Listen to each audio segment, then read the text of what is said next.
Nawas menjebak pencuri. Pada zaman dahulu, orang berpikir dengan cara yang amat sederhana. Dan karena kesederhanaan berpikir ini, seorang pencuri yang telah berhasil menggondol 100 keping lebih uang emas milik seorang saudagar kaya tidak sudi menyerah. Hakim telah berusaha keras dengan berbagai cara, tetapi tidak berhasil menemukan pencurinya. Karena merasa putus asa, pemilik harta itu mengumumkan kepada siapa saja yang telah mencuri harta miliknya, merelakan separuh dari jumlah uang emas itu menjadi milik sang pencuri bila sang pencuri bersedia mengembalikannya. Tetapi pencuri itu malah tidak berani menampakkan bayangannya.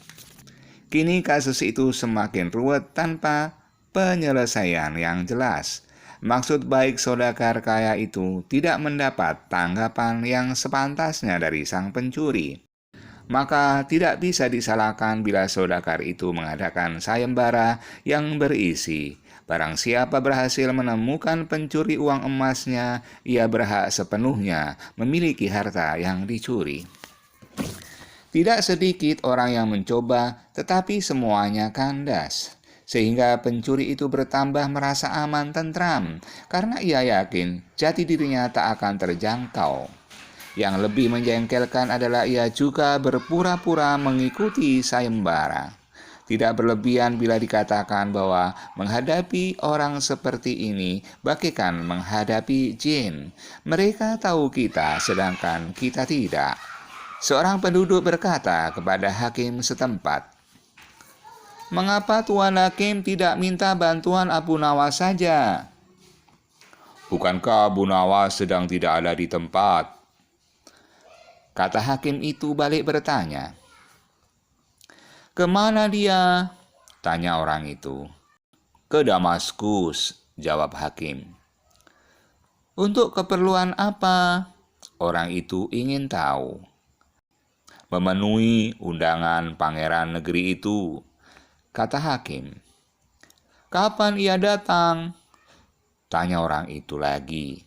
"Mungkin 2 hari lagi," jawab hakim. Kini harapan tertumpu sepenuhnya di atas pundak Abu Nawas. Pencuri yang selama ini merasa aman sekarang menjadi resah dan tertekan. Ia merencanakan meninggalkan kampung halaman dengan membawa serta uang emas yang berhasil dicuri.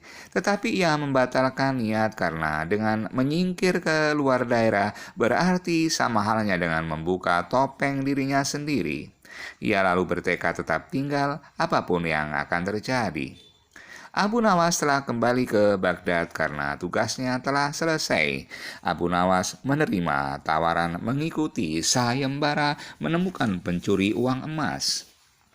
Hati pencuri uang emas itu tambah berdebar tak karuan mendengar Abu Nawas menyiapkan siasat. Keesokan harinya, semua penduduk dusun diharuskan berkumpul di depan gedung pengadilan. Abu Nawas hadir dengan membawa tongkat dalam jumlah besar.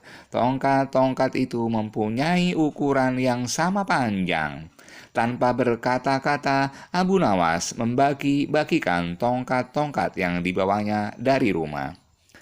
Setelah masing-masing mendapat 1 tongkat, Abu Nawas berpidato, "Tongkat-tongkat itu telah aku mantrai. Besok pagi kalian harus menyerahkan kembali tongkat yang telah aku bagikan. Jangan khawatir, tongkat yang dipegang oleh pencuri selama ini menyembunyikan diri akan bertambah panjang 1 jari telunjuk. Sekarang pulanglah kalian." Orang-orang yang merasa tidak mencuri tentu tidak mempunyai pikiran apa-apa. Tetapi sebaliknya, si pencuri uang emas itu merasa ketakutan. Ia tidak bisa memejamkan mata walaupun malam semakin larut. Ia terus berpikir keras. Kemudian ia memutuskan memotong tongkatnya sepanjang 1 jari telunjuk. Dengan begitu tongkatnya akan tetap kelihatan seperti ukuran semula. Pagi hari, orang mulai berkumpul di depan gedung pengadilan.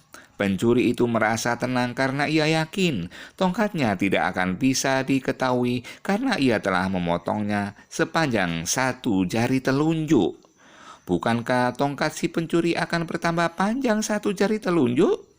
Ia memuji kecerdikan diri sendiri karena ia ternyata akan bisa mengelabui Abu Nawas. Antrian panjang mulai terbentuk.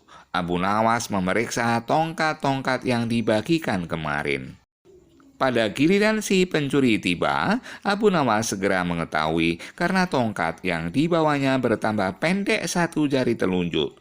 Abu Nawas tahu pencuri itu pasti melakukan pemotongan pada tongkatnya karena ia takut tongkatnya bertambah panjang.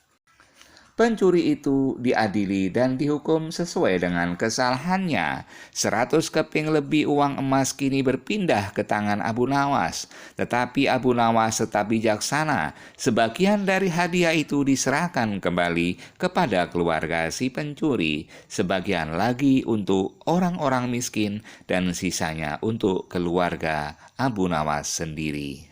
Demikian guys, cerita tentang kisah 1001 malam akan bersambung lagi di dalam video selanjutnya. Terima kasih. Wassalamualaikum warahmatullahi wabarakatuh.